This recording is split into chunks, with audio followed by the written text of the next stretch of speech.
இப்போ ECR OMR செம்ம connect. Stepstone secret plot near Kovalam ECR. Beach resort plot just 24 lakhs ல. Launching offerல plot வாங்குங்க 5 lakhs profit.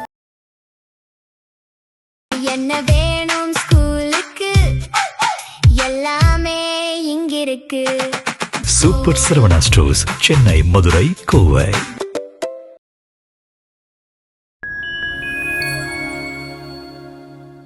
Point time நேயர்களுக்கு வணக்கம். தமிழக அரசியல்லையும் தமிழ் சினிமா வரலாற்றிலையும் ஒரே நேரத்துல தாக்கத்தை ஏற்படுத்தின பேர் எதுன்னு கேட்டா திரு ஜோசப் விஜய் அவர்கள். அவர் நடிகரா தன்னோட வாழ்க்கையை ஆரம்பிச்சு ஒரு இயக்கமா, ஒரு உணர்வா, ஒரு தலைமுறையின் நினைவா மாறி இன்னைக்கு தமிழகத்தோட முதலமைச்சர் அப்படின்ற பதவியில இருக்காரு. இந்த ஒரு உயரத்துக்கு வர்றதுக்கு அவர் மேற்கொண்ட பயணம் அப்படின்றது சாதாரணமான ஒரு விஷயம் கிடையாது.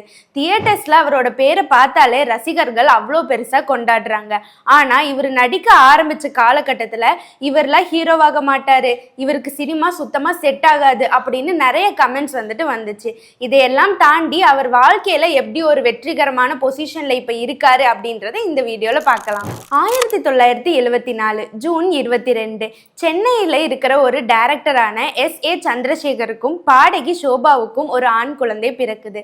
அந்த குழந்தைக்கு ஜோசப் விஜய்னு பேர் வைக்கிறாங்க. சினிமா பேக்ரவுண்ட் இருக்கிற ஒரு குடும்பத்துல பிறந்திருந்தாலும் விஜய் அவர்களோட வாழ்க்கை அப்படின்றது சாதாரண மனிதர்கள் மாதிரிதான் இருந்துச்சு.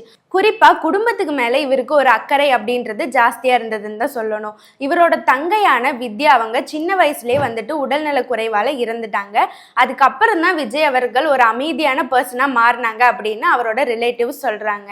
காலங்கள் ஓடிச்சு. இயக்குனர் SA சந்திரசேகர் தன்னோட மகனான விஜய் அவர்களை மூவிஸ்க்கு அறிமுகப்படுத்த நினைச்சாரு. சின்ன வயசுலயே குழந்தை நட்சத்திரமா பல படங்கள்ல இவர் நடிச்சிருக்காரு. வெற்றி, குடும்பம், நான் சிகப்பு மனிதன், வசந்தராகம் மாதிரி நிறைய படங்கள்ல குழந்தை நட்சத்திரமா நடிச்சிருக்காரு விஜய் அவர்கள். ஆனா யாருக்கும் தெரியாது அந்த ஒரு சிறுவன் தான் நாளைக்கு சினிமா உலகத்தோட ஒரு முகமா மாற போறாங்க அப்படின்னு. 1992 சந்திரசேகர் அவர்கள் தன்னோட மகனை ஹீரோவா அறிமுகப்படுத்த முயற்சி பண்றாரு. படம் நாளைய தீர்ப்பு. அந்த படத்துக்கு எதிர்பார்த்த அளவு வெற்றி கிடைக்கல. அது மட்டும் இல்லாம விஜய் அவர்கள் மீது மோசமான விமர்சனங்கள் கொண்டு வந்தாங்க. இவர் ஒரு ஹீரோ மெட்டீரியல் கிடையாது, சினிமா உலகத்துல இவரால் தாக்கு பிடிக்க முடியாது, டைரக்டரோட பையனா இருக்கிறதுனாலதான் வாய்ப்பு கிடைச்சிருக்கு, அந்த மாதிரிலாம் நிறைய விமர்சனங்கள் தொடர்ந்து இவர் மேல வந்தது. அந்த டைம்ல எல்லாம் அமைதியா இருந்தாரு விஜய். நாளைய தீர்ப்பு படத்துக்கு அப்புறம் செந்தூர பாண்டி, ரசிகன், தேவா, விஷ்ணு, ராஜாவின் பார்வையில் மாதிரி நிறைய படங்களை நடிச்சாங்க. தொடர்ந்து அவருக்கு தோல்விதான் கிடைச்சிருந்தது. அமைதியா வெற்றிக்காக காத்திருந்தாரு விஜய் அவர்கள். நிறைய பேர் ரிஜெக்ட் பண்ணி கடைசியா தான் விஜய் அவர்களுக்கு அந்த ஒரு பட வாய்ப்பு வருது. 1996 ரிலீஸ் ஆன பூவே உனக்காக அந்த படம் தான் அந்த வாய்ப்பு. அந்த ஒரு படம் விஜய் அவர்களோட சினிமா கெரியரையே மாத்துச்சு அப்படின்னு தான் சொல்லணும். தான் காதலிச்ச ஒரு பெண்ணோட காதல் வாழ்க்கை தோல்வி அடையக்கூடாது அப்படின்னு தன்னோட காதலே அர்ப்பணிக்கிற ஒரு இளைஞரோட கேரக்டர்ல விஜய் நடிச்சிருப்பாரு. அந்த கேரக்டர்ல இருந்துதான் குடும்ப ரசிகர்களை இவர் அதிகமா ஈர்த்தாரு அப்படின்னு தான் சொல்லணும். குறிப்பா பெண் ரசிகர்கள் இவருக்கு அதிகமாக ஆரம்பிச்சாங்க. ஒரு குடும்பம் எடுத்துக்கிட்டா நம்ம விஜய் அவர்களோட மூவி போய் பார்க்கலாம் அப்படின்ற அளவுக்கு ஒரு ரசிகர்கள் மனசுல ஒரு பெரிய இடத்தை பிடிச்சாரு விஜய் அவர்கள். இந்த படங்களை தொடர்ந்து லவ் டுடே, நினைத்தேன் வந்தாய், பிரியமுடன், துள்ளாத மனமும் துள்ளும் அப்படின்னு நிறைய ஹிட்டான மூவிஸை விஜய் கொடுத்தாரு. காதலுக்கு மரியாதை, துள்ளாத மனமும் துள்ளும் இந்த மாதிரியான படங்கள் விஜய் அவர்களோட கெரியர்ல ஒரு டாப்பான பொசிஷன்ல போய் இருக்கிறதுக்கு ஹெல்ப்ஃபுல்லா இருந்துச்சுன்னு தான் சொல்லணும்.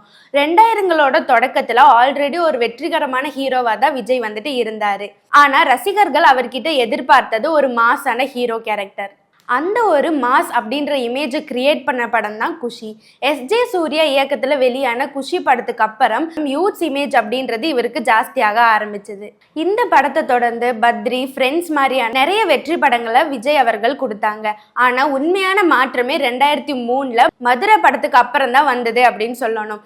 இவ்வளோ வருஷம் பார்த்துட்டு இருந்த விஜய் அவர்கள் வேற, இந்த மதுரை படத்துக்கு அப்புறம் பார்த்த விஜய் அவர்கள் வேற அப்படின்னு ரசிகர்கள் சொல்றாங்க. விஜய் அவரோட ஸ்டைல், அவரோட அவரோட தோற்றம், அதுல இருந்த பஞ்ச் டைலாக்ஸ் எல்லாமே ரசிகர்களுக்கு ரொம்ப ஆர்வத்தை வந்துட்டு உருவாக்குச்சு. இதுக்கு இன்னும் என்ஹான்ஸ் பண்ற விதமா 2004ல வந்துட்டு கில்லி படம் ரிலீஸ் ஆச்சு. அந்த கில்லி படத்துல விஜய் அவர்களுக்கு கிடைச்ச ஃபேம் அப்படின்றது சொல்ல முடியாத அளவுக்கு பெருசு. வேலு அப்படின்ற கதாபாத்திரம் இப்ப வரைக்கும் மக்கள் மனசுல நீங்காத ஒரு இடம் பிடிச்சிருக்கு.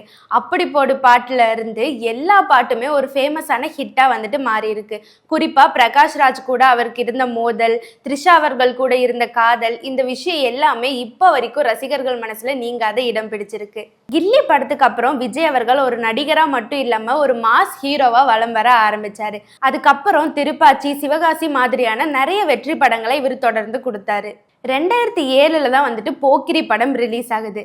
ஒரு தடவை சொல்லிட்டா என் பேச்ச நானே கேட்க மாட்டேன். இந்த டைலாக் கண்டிப்பா எல்லாருக்குமே ஞாபகம் இருக்கும். அந்த அளவுக்கு ஒரு சூப்பர் ஹிட் படமா அந்த படம் பார்க்கப்பட்டது. இவ்வளோ வருஷங்கள் வெற்றி படத்தை பண்ணிட்டு வந்த விஜய் அவர்களுக்கு மறுபடியும் ஒரு தோல்வியை சந்திக்கக்கூடிய ஒரு தருணம் வருது. அழகிய தமிழ் மகன், குருவி, வில்லு, சுறா, வேட்டைக்காரன் மாதிரியான படங்கள் வந்துட்டு எதிர்பார்த்த அளவு அவருக்கு வெற்றி கிடைக்கல.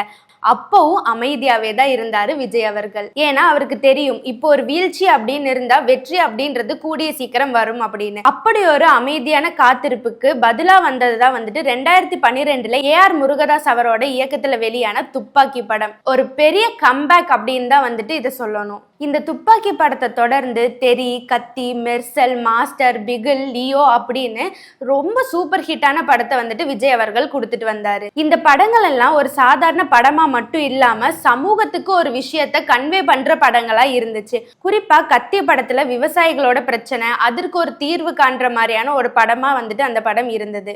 அப்பல இருந்துதான் இவரோட அரசியல் அடித்தளம் ஸ்டார்ட் ஆச்சு அப்படின்னு தான் சொல்லணும். இந்த படங்களுக்கு அப்புறம் தான் ரசிகர்களுக்கு தெரிஞ்சது விஜய் அவர்கள் ஒரு நடிகரா மட்டும் இல்லாம சமூக நோக்கத்தோட தான் வந்துட்டு ஒவ்வொரு படமும் பண்றாங்க அப்படின்னு. விஜய் அவர்களுக்கு இருந்த ரசிகர் மன்றம் கூட்டம் எல்லாமே சமூக நலத்திட்டங்கள் நிறைய வந்துட்டு பண்ணிட்டு வந்தாங்க. கல்வி உதவித்தொகை, நலத்திட்டங்கள், இரத்த தானம், அந்த மாதிரி நிறைய பண்ணாங்க. அதுக்கப்புறம் 2020கள்ல இருந்து அரசியல் சம்பந்தமான விவாதங்களுக்கு நேரடியா பேச ஆரம்பிச்சாரு விஜய் அவர்கள்.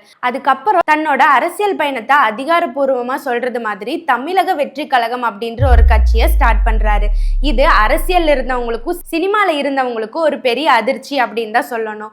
சினிமால இவர் சாதிச்சுட்டாரு, அரசியல்ல எப்படி வெற்றி பெறுவாரு அப்படின்னு சொல்ல முடியும் அப்படின்னு நிறைய கேள்விகள் வந்துச்சு. அதுக்கு காலம் பதில் சொல்லுச்சு அப்படின்னு தான் கண்டிப்பா சொல்லணும். இது எல்லா கேள்விக்கும் பதிலா அரசியல்ல வெற்றி பெற்று இன்னைக்கு தமிழக முதல்வர் அப்படின்ற ஒரு உயரத்துல இருக்காரு விஜய் அவர்கள். தன்னோட சினிமா கெரியரை நாளைய தீர்ப்புல ஸ்டார்ட் பண்ணி ஜனநாயகன் மூவில முடிச்சிருக்காரு தளபதி விஜய் அவர்கள். விஜய் அவர்களுடைய இந்த பயணம் நம்ம எல்லாத்துக்கும் ஒரு பாடத்தை சொல்லுது. வெற்றி அப்படின்றது நம்மளோட திறமையால தான் கிடைக்கும். ஆனா அதையும் தாண்டி விடாமுயற்சி அப்படின்ற ஒரு விஷயம் வந்துட்டு இருக்கு. எவ்வளோ தோல்வி வந்தாலும், எவ்வளோ கேலி கிண்டல்கள் வந்தாலும் நம்மளோட தன்னம்பிக்கை அப்படின்றத நம்ம வந்துட்டு விடாம தொடர்ந்து முயற்சி பண்ணிட்டே இருந்தா ஒரு நாள் இந்த உலகமே நம்மளை திரும்பி பார்க்கும். இந்த விஷயத்தை நீங்களும் ஞாபகம் வச்சுக்கோங்க.